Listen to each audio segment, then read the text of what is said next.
Dead Horse Pass.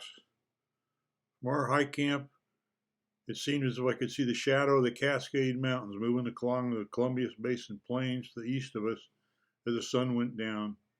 As it got darker, I saw a few airport beacons, other lights I could associate with small towns. Soon whole communities became visible in the deepening dark of night. I saw this view unfold while sitting on a bare granite ridge on a windless, warm summer evening. I can compare the memory of what I saw then in September 1959 with nighttime images of planet Earth that show the lights of communities taken from orbiting spacecraft today. I got to this ridgetop view during a hiking and camping trip with my friend Ned Barmore.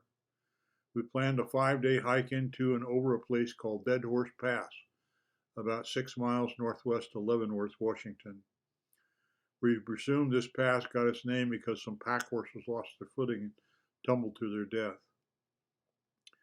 This would be our last hiking and camping trip before starting another fall semester at Washington State College. As we left our car to hike, Ned and I each put a piece of white cloth over our head that dangled down to our shoulders. It was open in the front so we could see. We held our headgear in place with a couple of wraps, a 1/4-inch nylon rope around our forehead above our eyes. The cloth swung as we walked and kept the bugs off, as we hoped it would. We adapted our headgear from pictures we had seen of the burnous headgear Arabs wore. The first day we hiked up the trail beside Chewaucum Creek and slept under a cloudless sky without a tent beside Lake Chewaucum.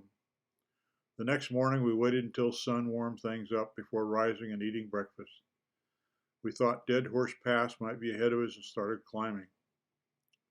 A few hundred feet up the slope, we began to realize we were on a much steeper slope than we realized we should be climbing on.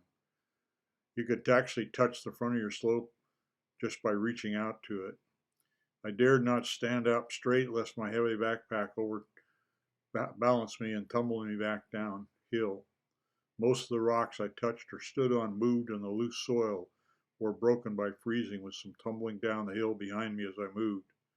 Progress was slow, so I made sure each step was secure.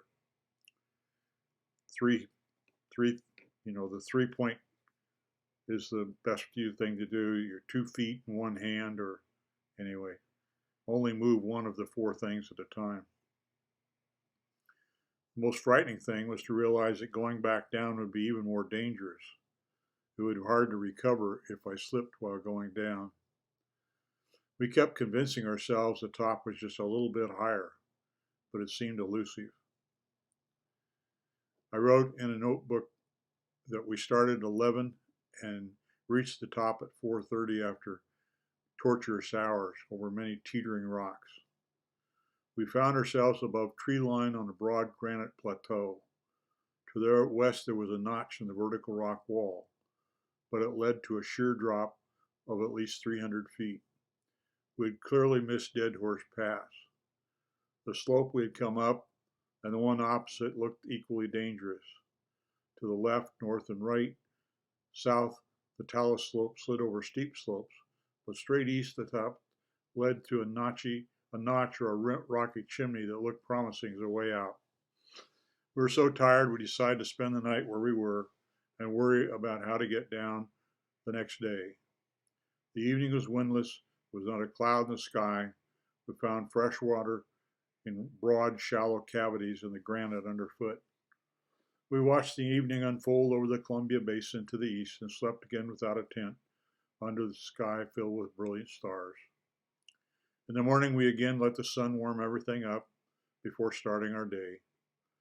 We had no wood, so we ate our three of our non-cooking lunches before getting ready to go down. We packed our gear and headed east toward the rock chimney. We put down our packs and explored the loose rock leading up into the chimney. We could see that it would be at least a 20-foot drop onto boulders either side of north or south if we slipped. The talus rock slid underneath us as we moved across it, but we could move faster than it slid on the boulders below.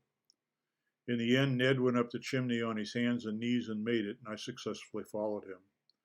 What we saw on the other side looked easier to traverse than where we had been. So we went back through the chimney to get our packs. As I recall, the footing in the chimney was so treacherous that we did not think we could safely navigate it with packs on our backs. Instead, Ned scrambled to the top of the chimney and threw a rope back to me. I attached it to his pack and he drug it to him. We got back my pack to him in the same way, and then I scrambled through the chimney the final time.